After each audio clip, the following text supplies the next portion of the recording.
بینەرانی عزیز سڵاوی خی پەروەردگارتان لێبێت نوێژ و تاعات و عیبادەتی هەموو لای قبول بێت دیارە کۆتا هەینی مانگی پیرۆزی ڕەمەزان بە تایبەتی لای کۆماری ئیسلامی ئێران بە ڕۆژی جیهانی قودس ناسراوە بەڵام کە جمهوری ئیسلامی ئێران دەیەوێت ئەم ڕۆژە وەکو ڕۆژی جیهانی قودس بناسێنێت هێشتا نازانین ئایا بەڕەسمیدان بەمەدانراوە یاخۆت نا بەڵام بۆچی کۆماری ئیسلامی ئێران هێندە گرنگی بە قودس دەدات و پێگەی قودس بەگشتی لای مسلمانانی جیهان چەندە جێگەی بایەخ و گرنگی خۆی هەیە بۆ قسەکردن لەسەر ئەم بابەتە میوانداری زۆر بەڕێز ئاغای مەهدی شوشتەری سەرکۆنسولی جمهوری ئیسلامی ئێران لە سلێمانیمان کردووە مەهدی خەلی مەمنون بەڕێز مەهدی شوشتەری زۆر سپاس بۆی ئەم چاوپێکەوتنەت قوبوڵ کردووە.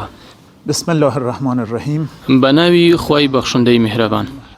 منیش لای خۆمەوە پیرۆزبایی مانگی ڕەمەزان لە گشت مسلمانانی گیان دەکەم و تەمەنای قبولبوونی تاعات و عیبادەتیان بۆ دەخوازم. بە تایبەتی مسلمانانی خۆشەویستی هەرێمی کوردستان. لە ئێستاشەوە جژنی پیرۆزی ڕەمەزانیان لێ پیرۆز دەکەم. در مورد اهمیت قدس برای مسلمانان سوالی لەبارەی گرنگی قودس بۆ مسلمانان ئەو پرسیاری کە جەنابت کردت دەبێت بڵێم کە شاری قودس و فەلەستین و خۆرهەڵاتی ناوەڕاست بۆ ئاینە یەکتاپەرستەکان گرنگی هەیە. اهمیت ویژه‌ای داره. به صورت خاص برای مسلمانان و بۆ مسلمان مزگەوتی ئەقسا کە یەکەمین ڕووگە بووە گرنگی تایبەتی هەیە. و محلی بوده که پیامبر ناوچەیەک بووە کە پێغەمبەری مەزن درودی خوای لەبێ لەوێەوە سەفەری میعراجی کردووە. لەو ڕۆوە گرنگی تایبەتی بۆ مسلمان لە ڕووی دەرونی و ئاینیەوە هەیە. شهر قدس و فلسطین خاستگاه ادیان توحیدی هست و لەگەڵ ئەوەشدا شاری قودس و فەلەستین داواکراوی ئاینە یەکتاپەرستەکانە و بۆ هەموو ئاینە یەکتاپەرستەکان گرنگی تایبەتی هەیە و ئێمە لە شاری قودس مەزاری چەند پێغەمبەرێکی مەزنی ئیلاهیمان هەیە و لەو ڕۆژەوە بۆ هەموو ئاینە یەکتاپەرستەکان بە تایبەت مسلمانان گرنگی زۆر تایبەتی هەیە و شاری قودس و فەلەستین وەک شوێنی پیرۆز بۆ مسلمان ئەژمار دەکرێت. کۆماری ئیسلامی ئێران بۆچی ئەوەندە گرنگە بەلایەوە دەیەوێت ڕۆژێک بە ناوی ڕۆژی جیهانی قودس ناو بنێت؟ ناونانی ڕۆژی جیهانی قودس لە کۆتایی هەینی مانگی پیرۆزی ڕەمەزان لەلایەن بەڕێز ئیمام خومەینی بنیادنەری کۆماری ئیسلامی دانرا بەڵام ئەم ڕۆژە وەک جەنابیان فەرموویان ڕێبەری کۆماری ئیسلامی ئێران بەڕێز ئیمامی خومەینی کە چەندین جار ڕایگەیاندووە کە ئەم ڕۆژە نەتایبەتە بە ئێرانە و نە بە فەلەستینەوە. ئەم ڕۆژە ڕۆژێکە ڕۆژی ئیسلام ڕۆژێکە هی هەموو مسلمانان و تەنانەت لەمە زیاترتان پێ بڵم کە ڕۆژی قودس نەک تەنها مسلمانەکان بەڵکو تەواوی بانگەشەکارانی ئازادی و ستەم لێکراوانی جیهان بەرزڕای دەگرن و ئاهەنگ و مەراسیمی تایبەتی بۆ ساز دەکەن و ساڵ بە ساڵ ئەو مەراسیمەش بە شێوازی گەورەتر بەڕێوە دەچێت. بۆچی کۆتا هێنی مانگی پیرۆزی ڕەمەزان؟ اون سالی که حضرت امام خمینی رحمت الله علیه اعلام کردند ئەو ساڵی کە ڕێزدار ئیمام خومەینی ڕەحمەتی خوای لێبێت ڕایگەیاند بارودۆخێکی تایبەت لە ئارادا بوو. یەکەم ئەوەی کە بە بینەرانی ئازیز بڵێم کە لە سەرەتای جوڵانەوەی ئیمام خومەینی لە ساڵی 1342 هەتاوی یاخود بڵێن 1974 زاینی کە جوڵانەوەی شۆڕشی ئیسلامی و جوڵانەوەی ئیمام خومەینی دەستی پێکرد. ایشون در تمام موضعگیری‌هاشون و بیاناتشون در مورد جەنابیان لە تەواوی هەڵوێست و بەیاننامەکانیدا لەبارەی گرنگی فەلەستین و قودس و ئیشارەکردن بە مەترسی ئیسرائیل بۆ هەموو مسلمانان لە ناوچەکەدا جەنابیان بەیاننامە و هەڵوێستی زۆریان هەیە. دەست بەجێ دوای سەرکەوتنی شۆڕشی ئیسلامی ئێران لە کوردمەودایەکدا کە 6 مانگ بوو واتە لە یەکەمین مانگی پیرۆزی ڕەمەزانی دوای سەرکەوتنی شۆڕش جەنابیان کۆتا هەینی وەک ڕۆژی جیهانی قودس ڕاگەیاند. اهمیتش از این منظر بود که چند ماه قبل از گرنگیەکەی لەو ڕۆوە بوو کە چەند مانگێک لە دوای ئەو ڕووداوە ئەو ناولێنانە ئێمە بینەری واژۆی ڕێکەوتنی سازش لە نێوان وڵاتی میسر و ڕژێمی زایۆنی بووین ناوچەکە و فەلەستین و مەوزوعی فەلەستین وەخت بوو بە ئاڕاستی لەبیرکردن دەچوو. فراموشی سپرده بشه. جنایات اسرائیل اضافه شده بود. تاوانەکانی ئیسرائیل زیادی کردبوو، هێرشەکانی تەنانەت گەشتنە وڵاتی لوبنان و و حضرت امام ڕێزدار ئیمام خومەینی بەو لێهاتوو دووربینەی کە هەیان بوو بە ناونانی کۆتای هەینی ڕەمەزان وەک ڕۆژی گیانی قودس ڕایگەاند کە هەموو مسلمانانی جیهان دەبێت بە ئاگابن لەسەر ئەو خیانەتایی خەریکە ڕوودەدات کە وەختە دۆسی فەلەستین خەریکە لەبیر دەکرێت و بسڕێتەوە. فراموشی سپرده بشه و با این اعلام و با این نامگذاری و بەم ڕاگەیاندنە و بەو ناولێنانە لە مانگیەکە کە مانگی ورەبەرزیە و تایبەتە بە مسلمانان و هەموو مسلمانانی یەکدەنگ خەریکی عیبادەت دەبن. ئەم یەکدەنگ و یەکدڵیە کە دەبێت لە مانگی پیرۆزی ڕەمەزان زۆرتر بێت لە مانگەکانی دیکە و لە کۆتا هەینی مانگی پیرۆزی ڕەمەزان و هەروەها ئیمام خومەینی لەم یەکدەنگی و پێکەوەیە سوود دەبینن بۆ ڕاگەیاندنی پێکەوەی لەگەڵ گەلی ستەملێکراوی فەلەستین و قودس. با قدس و این رمز نامگذاری هەروەها ئەوە ناوڕووکی ناولێنانەکەیە کە باسکردنە لە پێکەوەی و یەکدەنگبوونی مسلمانان. بستگی مسلمانان است. هەموو مسلمانانی جیهان قودس گرنگیەکی تایبەتی هەیە بۆیان، بە تایبەتی وڵاتانی ئیسلامی دیکەش بوونیان هەیە. بۆچی تەنها کۆماری ئیسلامی ئێران بۆ نمونە دەیەوێت ڕۆژێکی گیانی بە ناوی قودسەوە هەبێت؟ من در پاسخ سال اول هم عرض کردم. ببینید من لە وەڵامی پرسیاری یەکەم داوتم کە کۆماری ئیسلامی ئێران گرنگێکی تایبەتی بۆ دۆسەی فەلەستین و دۆسەی قودس هەیە و بەرگریکردن لە ژێردەستەکان و ستەملێکراوان و مسلمانان ئەوە بەشێکە لە یەکێک لە پایەکانی دەستوری کۆماری ئیسلامی ئێران. بنەمەکانی سیاسەتی دەرەوەی کۆماری ئیسلامی ئێرانیش بەرگریکردنە لە ژێردەستە و ستەملێکراوان و مسلمانانی هەموو جیهان. تەنانەت ئەو شوێنانەی کە ئێمە ستەملێکراوێک دەبینین کە مسلمانیش نییە بەڵام هەر هاوکاری دەبین. هەروەک ئاماژەم پێکرد ڕۆژەی قودس ئیدی تایبەت نییە بە ئێرانەوە. ڕۆژەی قودس تایبەتە بە هەموو مسلمانان و لەم ڕۆژەدا هەموو مسلمانان و بگرە لە دەروی جیهانی ئیسلامی بانگەشەکارانی ئازادی جیانن کە ئەم ڕۆژە بەرز ڕادەگرن. ئێمە لە زۆرێک لە وڵاتانی ئەوروپا و لە وڵاتانی ئەفریقا و تەنانەت ئەمریکای لاتین و ئاسیا کە مسلمان نین ئێمە دەزانین کە ئەو ڕۆژە بەرز ڕادەگرن و ئیعلانی پێکەوەی دەکەن لەسەر بابەتێک کە جیانیە. بابەتی فەلەستین ئێستا لە دوای تێپەڕبوونی 72 ساڵ لە داگیرکاری ئەمڕۆ بووەتە درێژترین قەیران لەسەر ئاستی جیان و ئەوەش دەرخەری گرنگی پێدانێت و تەواوی بانگەشەکارانی جیهان هەڵوێستی لەسەر وەردەگرن. ئێستا لە دوایەوە هەموو ساڵە توانیتان ئەو ڕۆژە بکەن ڕۆژێکی جیهانی؟ ڕۆژی قودس خۆی بووەتە جیهانی. ئێمە بۆ ڕۆژی قودس هیچ کارێکمان نەکردووە بۆ بەجیهانیکردنی. ئێمە ناومان لێناوە ڕێزدار ئیمامی خومەینی ناوی لێناوە بەڵام بە شێوەیەکی خۆبەخشی مسلمانان و بانگەشەکارانی ئازادی و هەروەها جوڵانەوە سیاسی و ئاینیەکان خۆیان هاتوون هاوڕابوون و ئێستا ئەو ڕۆژە وەکو ڕۆژی جیهانی قودسە. ڕۆژێک نییە تایبەت بێت بە کۆماری ئیسلامی ئێرانەوە. ئەو ڕۆژە تایبەتە بە هەموو مسلمانانی جیهان و هەروەها بانگەشەکارانی ئازادیەوە. ئێوە وتان کە ئیمام لێهاتوو دووربین بوون. ئایا ئەو مەترسیانەی لە سەر فەلەستین داویەتی هیچی هاتوونەتە پێشەوە لە ئێستادا؟ بە دڵنیاییەوە ئەو پیلانانەی دژی دۆسەی فەلەستین هەن کەم ڕەنگ نەبوون بەڵکو زیاتر پەریان پێدراوە. ئێمە لەم ساڵانەی کۆتایی بینەری پیلانێکی زۆری بوون چ لەلایەن ڕژەمی زایۆنی ئیسرائیل و چ لەلایەن پاڵپشتیکارانی ڕژەمی زایۆنی ئیسرائیلەوە و دژی دۆسەی فەلەستین. اما در مقابل هم خود ملت فلسطین راه مقاومت بەڵام لە بەرامبەردا هەمگەلی فەلەستین ڕێگەی بەرگری و وەستانەوەی هەڵبژارد و بەو شێوازە لە بەرامبەر هەموو پیلان و داگیرکاریەکان وەستاوەتەوە و هەم بانگەشەکارانی ئازادی جیهان و مسلمانانی جیهان بۆیان دەرکەوتووە کە ڕێگوڕیشەی ئەو پیلانانە دژی دۆسەی فەلەستین و قودسە. لە مانگانی کۆتایی ئێمە بینەری نمایشکردنی پرۆژەی ڕێکەوتنی سەدە بوون لەلایەن سەرۆکۆماری ویلایەتە یەکگرتووەکانی ئەمریکاوە. ئەم پرۆژەیە هیچ نییە جگە لە پرۆژەی لەبیرکردن و سڕینەوەی دۆسەی فەلەستین. هیچ نییە جگە لە پرۆژەی جێگیرکردن و دانپێدانانی داگیرکاری ڕژێمی زایۆنی ئیسرائیل.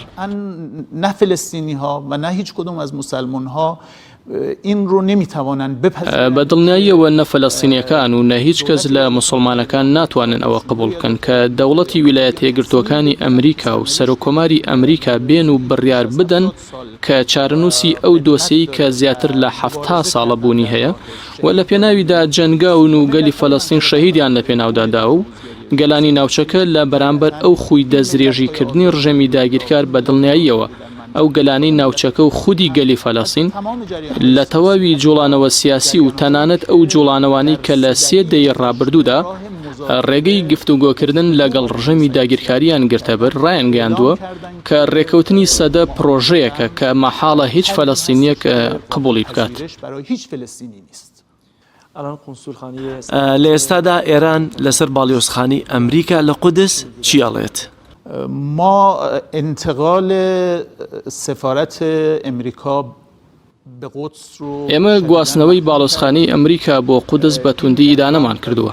ئەوە کارێکی تاگلایەنە و ئیهانە پێکەرە و ئەوە بڕیارە ئاگادارن کە لە ساڵی 1995 زاینی لە کۆنگرەی ئەمریکا پەسەند کراوە.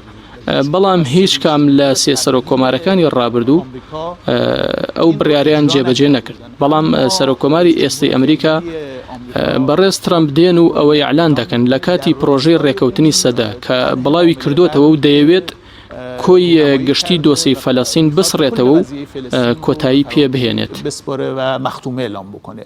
طبیعتاً هیچ کدوم از فلسطینی ها و هیچ کدوم از مسلمان ها عادەتەن هیچ کام لە فەلەستینیەکان و هیچ کەس لە مسلمانەکان و بانگەشەکارانی ئازاد ناتوانن قبول بکەن کە هەنگاوێکی تاکلایەنە و پشتیوان لێکرا و لە ڕژێمی زایۆنی ئیسرائیل لەلایەن ئەمریکاوە ئەنجام بدرێت و ئەوە ئیهانەکردنە و بەوەش تەنها دەبێتە هۆی قوڵکردنەوەی قەیرانەکە و بە هیچ شێوازێک لەلایەن هیچ وڵاتێکی ئیسلامیەوە قبول نەکراوە و بە شێواز یەکدەنگ ئیدانەکرا. به صورت یک پارچه این رو محکوم کردن.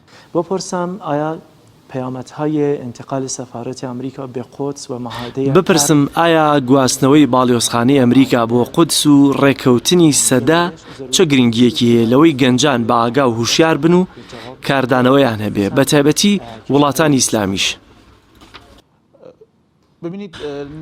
بڕوانە پێویستی بە هۆشیارکردنەوە هەیە. ئەگەر بەشێک لە کۆمەڵگەی وڵاتانی مسلمان بەرامبەر پرسی فەلەستین و مەترسیەکانی سەر ئەم پرسە هۆشیاری کەمیان هەیە بە دڵنیاییەوە دەبێت ئەو هۆشیاریە نخبەی وڵاتانی ئیسلامی و ڕۆشنبیران و حیزبە ئیسلامیەکان و حیزبە سیاسیەکان کە پرسی فەلەستین وەکو پرسێکی جیهانی ئیسلامی دەزانن.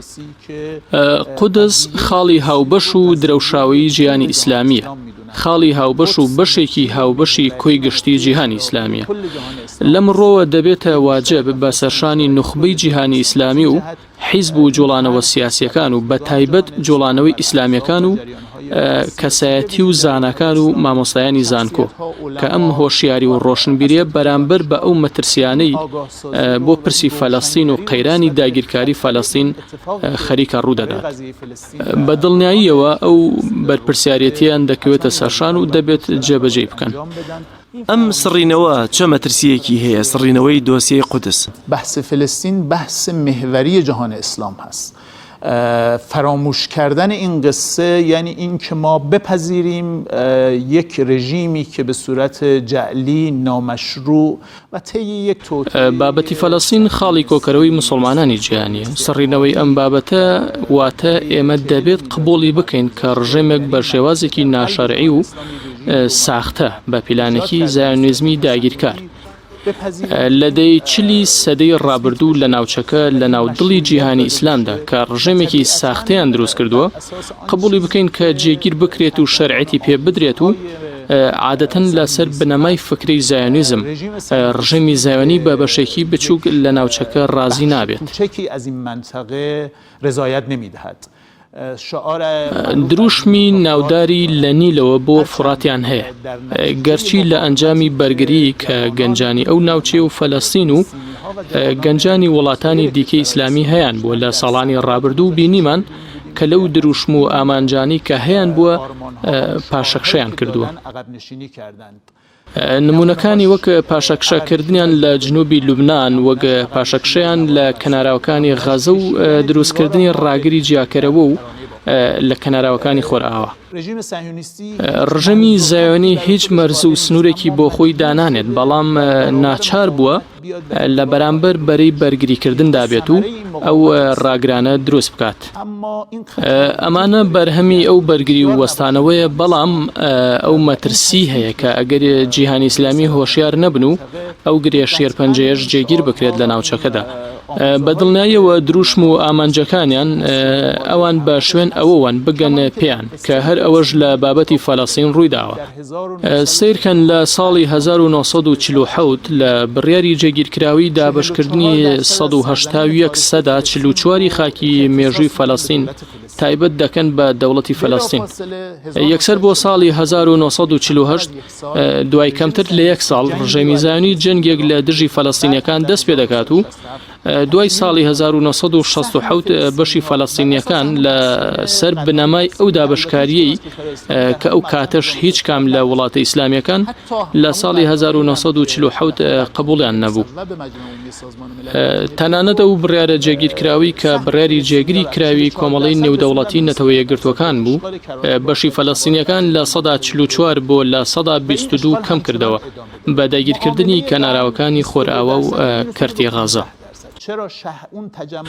ئەم داگیرکاریە بەردەوامی هەیە، ڕێکەوتنی سەدا 122 دەکاتەوە بە 115 چونکە ئەو کۆمەڵگە نیشتەجێبووانەی ئیسرائیلەکان نایاساییانە بە پێچەوانی تەواوی ڕێکەوتنە نێودەوڵەتیەکان هاتوون لە قودس و کەناراوەکانی خۆرئاوە دروستیان کردووە بیکەنە خاکی ئیسرائیل و ئەو 115ش بە شێوازێک نییە کە بتوانرێت دەوڵەتێک بۆ ناوی فەلەستین پێک بێنرێت، چونکە ئەوانە کانتۆنی دوور لە یەکن و هیچ پەیوەندێکی جوگرافیایی لە نێوان ئەو کانتۆنانەدا نییە و بەواتە و ئامانجی ئەوەی کە دەیانەوێت کۆی خاکی فەلەستین جێگیر بکەن بە ناوی ئەمری واقیعەوە و داگیری بکەن و بیکەنە خاکی ئیسرائیل. لەمڕۆ دەڵێم کە ئەوەش مەترسیە بۆ کۆی گشتی وڵاتانی ناوچەکە و ئاشتی و ئاسایشی ناوچەکە و ئاشتی و ئاسایشی جیهانی، چونکە ئەو بەو شێوازە جێگیر بکرێت بە دڵنیاییەوە ئیسرائیل بەو خۆداگیرکاری کە هەیەی بە دڵنیاییەوە تەنها بە فەلەستین ڕازی نابێت و باقی شوێنەکانی دیکە و کەم تا زۆرێک شەڕەکانی ساڵەکانی 1967 و 1973 کە دژی وڵاتانی ناوچەکە بوو، دژی میسر و ئەردەن و سووریا بوو. لە جەنگی داگیرکاری کە هێزی ڕەوانەی جنوبی لوبنان کرد لە ساڵی 1982 دەری خستووە کە ئەوە بۆ هەموو ناوچەکە پلانی داناوە و لەو ڕۆ دەبێت بە بەردەوامی مەترسی ئەو بابەتە بیر بخرێتەوە. دەستبردن بە مەسجد الأقصا دەستبردن بۆ مزگەوتی ئەقسا بە تایبەت باس لەوە دەکرێت لە ژێر مزگەوتەکەەوە توونەی لێدراوە و باس لە تێکدانی مزگەوتی ئەقسا ئەکرێت لە شوێنی پەیکەری حەزرەتی سولەیمان دروست بکرێت. ئەمە چی ئەگەیەنێت و بە تایبەتی کۆماری ئیسلامی ئێران و تەواوی مسلمانان دەبێت چه هەڵوێستێکیان هەبێت. ببینید رژیم صهیونیستی در این هفته تمام تلاش خودش رو کرده که هویت بڕوانە ڕژەمی زایۆنی لەم حەودەیەدا هەموو هەوڵێکی داوە کە ناسنامی قودس و ئەو شوێنە پیرۆزانی لەو شارن بگرێت بە پێچەوانی هەموو شتانی کە بانگەشەی بۆ دەکرێت. ئێرە و ناوچەکە و شارەکە و ئەو شوێنە پیرۆزانە تایبەتن بە هەرسێ ئاینی یەکتاپەرستی بە مسلمانەکان و یەهودیەکان و بە مەسیحیەکان، بەڵام ئەوی کە ئیسرائیل بۆی دەگەڕێت جێگیرکردنی ناسنامی ئەو شارێ و شوێنە پیرۆزیەکانە بۆ یەهودیەکان و ئەوە ژواتە تێکدانی تەواوی شوێنە پیرۆزەکانی ئیسلام و تەنانەت مەسیحیەکانیش. و این یعنی اینکه تخریب تمام اماکن مقدس اسلامی و حتی مسیحی. این موضوع رو هم به عنوان نکته تکمیلی عرض میکنم که و ئەمەش وەکو بابەتێکی پشتڕاستکەرەوە دەڵێم کە ئێمە وەکو کۆماری ئیسلامی ئێران و مسلمانان لە نێوان زایۆنیزم و ئاینی یەهودیەکان و شوێنکەوتوانی ئاینی یەهودی ئێمە جیاکاری دەکەین. ئێمە ئەوەی کە بە ناوی ڕوبەڕووبوونەوەی پیلانەکان و پرۆژەکانی ڕژەمی زایۆنی بڵاویان دەکەینەوە میکنیم اصلا به معنای هیچ کات بەواتای ڕوبەڕووبوونەوە لەگەڵ یەهودیەکان نییە. ئەوە بانگەشەیەکە کە لە پشتیەوە ڕژێمی زایانی و بەشێک لە پارێزەرانی خۆیان دەشارنەوە کە دەڵێن مسلمانەکان بە شوێن ئەوەن کە یەهودیەکان دەناو ببن. نەخێر بە هیچ جۆرێک ئەوە وان نییە. ئەم شارەی قودسی ئاینە یەکتاپەرستەکان و هی هەرسێ ئاینەکەیە لە پرۆژەیەکیشدا کە کۆماری ئیسلامی ئێران بە ناوی پرۆژەی دیموکراتی بۆ چارەسەرکردنی دۆسیی فەلەستین پێشکەشی کردووە. ئەم بابەتە ڕوون کراوەتەوە بە چ واتایەک. ئێمە ڕامان گەیاندووە کە تەواوی پرۆژەکانی سازش و ئاشتەوایی لەم سێدەیە مادەم گرنگیان بە بنچینەی گرفتەکانی فەلەستین نەداوە شکستیان خواردووە. بەڵام پرۆژەی دیموکراتی کۆماری ئیسلامی ئێران لەسەر بنەمای یاسایی و یەکسانی دیموکراتیە و جێگەی قبولکراوی تەواوی کۆمەڵگەی نێودەوڵەتی وڵاتانە. پێشنیارمان کردووە پرۆژەی چوارخاڵیمان هەیە. یەک گەڕانەوەی هەموو ئاوارەکانی فەلەستین بۆ سەرخاکی بابوو باپیرانی خۆیان. زیاتر لە 5 ملیۆن ئاواری فەلەستینی لە ئێستادا لە وڵاتە جیاوازەکانن. ئەمە دەبێت ڕێگەی گەڕانەوە بۆ ماڵ و حاڵی خۆیان پێ بدرێتەوە. بند دوم طرح جمهوری اسلامی ایران این هست. خاڵی دومی پرۆژەی کۆماری ئیسلامی ئێران ئەوەیە کە ئێمە ڕامان گەیاندووە ئەبێ ڕاپرسیەکی گشتی لە فەلەستین ئەنجام درێ بە بەشداری پێکردنی هەموو خەڵکی ڕەسەنی خاکی فەلەستین لە موسڵمان و مەسیحی و یەهودیەکان. نیشتەجێ بۆ ڕەسەنەکان نەک خەڵکانێک کە بە درێژایی ئەم پیلانەدا ڕێژراوە لە تەواوی وڵاتانی جیهانە و گوازراونەتەوە بۆ خاکی فەلەستین. سه این دولت برگزیده خودشون رو سێم دەوڵەتی خۆیان لەسەر ئەو ڕاپرسیە هەڵدەبژێرن و ئەو دەوڵەتە کە هەڵبژێردراوە خەڵوی ڕەسەنی ناوچەکەیە لەباری دانیشتوانی دیکەی فەلەستین بڕێر دەدات کە ئایا ئەوان دەتوانن لە ژێرسای ئەو دەوڵەتە دیموکراتی کە پێکهێنراوە لەسەر ئەنجامی ڕاپرسیەکە و دانیشتوانی ڕەسەنی خاکی فەلەستین دەنگیانداوە دەتوانن بمێننەوە یاخود نا دەبێت لە چوارچێوەی میکانیزمێک بڕیارێکیان بۆ دەربکرێت. ئەم پرۆژەی کۆماری ئیسلامی ئێرانە کە چەند ساڵێکە خراوەتە ڕوو لە ساڵی ڕابردووی میلادی وەکو بەڵگەیەکی متمانە پێکرا و دانی پێدانراوە. ئێمە ئەمە وەکو پرۆژەیەک دەزانین کە دەتوانین چارەسەری قەیرانی داگیرکاری فەلەستینی پێ بکرێت.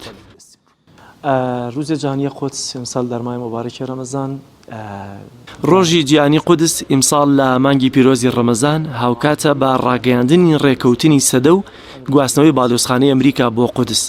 دەبێت ڕۆژی جیهانی قودس ئەمساڵ هیچ جیاوازیەکی هەبێت لەگەڵ ساڵانی ڕابردووە. ئایا کۆماری ئیسلامی ئێران هیچ پەیامێکی تایبەتی لەو بارەیەوە هەیە؟ ببینید امسال به خاطر وضعیت بڕوانە ئەمساڵ بە بۆنەی گیرۆدەبوونی سەرتاسەر بە نەخۆشی کۆرۆنا بارودۆخ بە جۆرێکە کە ئەگەر سازدانی مەراسیم وەکو ساڵانی ڕابردوو نییە.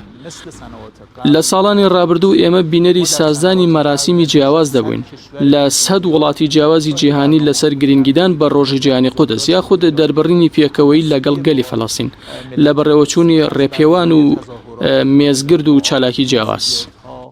من برنامه‌های متنوعی دیگه امسال به خاطر وضعیت کرونا که تقریبا تمام دنیا رو گرفته این وضعیت خاصی رو شاهد هستیم و همونطور که بسیاری از امورات ئەمساڵ لەبەر بارودۆخی کۆرۆنا کە تقریبا هەموو دنیای گرتووەتەوە ئەوە بارودۆخێکی تایبەتە هاتوۆتە پێشەوە هەروەکو چۆن ئەمڕۆ زۆرێک لە کاروبارەکانی مرۆڤایەتی بەهۆی کۆرۆناوە لە فەزای گشتیدا بەڕێوە دەچێت. ئەم ساڵیش مەراسیمی جیاواز لەسەر ڕۆژی جیهانی قودس لە ناو فەزای گشتیدا بەڕێوە دەچێت. چونکە ئێمە ئەم ساڵ تایبەتمەندیەکی دیکە کە هەیە هەفتەی کۆتایی بۆ ڕۆژی قودس واتە لە ڕۆژی هەینی ڕابردوو تا هەینی داهاتوو کە ڕۆژی جیهانی قودسە لەبەر ئەوەیە هەفتەی ڕابردوو ڕێکەوت بوو لەگەڵ 72هەمین ساڵاتی بونیادنانی ڕژێمی زایانی کە هەر ئەوەی پێی دەڵێن ڕۆژی نەکبەتی. این هفته رو فعالان فلسطین ئەم هەفتەیە چالاکانی فەلەستینی چالاکانی پارێزەرانی فەلەستینی ئەم ساڵۆک و هەفتەی قودس دیاری کردووە و بەرنامەکانی خۆیان لە ناو فەزای گشتیدا لە میدیاکان بە بەردەوامی لە یەک هەفتەی ڕابردووە دەست پێ کردو و بڕیارە تا ڕۆژی جیهانی قودس بەردەوام بێت. بەڵام وەگیەوە ئاماژەتان پێدا ئەم ساڵ بارودۆخێکی تایبەت هاتوۆتە ئاراوە. ئەم ساڵ ڕێکەوتنی سەدە ڕاگەندراوە کە هەروەکو باسم کرد ئامانجیانەوەیە کە دۆسەی فەلەستین بە یەکجاری بسڕنەوە واتە بە یەکجاری لە ناوی بات. باڵۆزخانی ئەمریکا گوازراوەتەوە بۆ قودس کە بەڕاستی کارێکی زۆر ئیهانە پێکەر و تاکڕەوانە بوو، هەروەها نایاساییە و ئیدانە کراوە.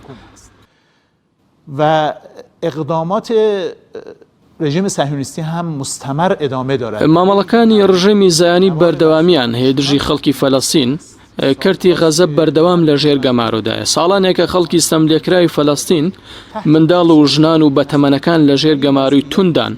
ئەوەش ئەم ساڵ باردۆخێکی تایبەتی هێناوەتە ئاراوە و ئەم پیلانە گەورەیە کە لە ئارادایە بۆ ئەم بابەتە.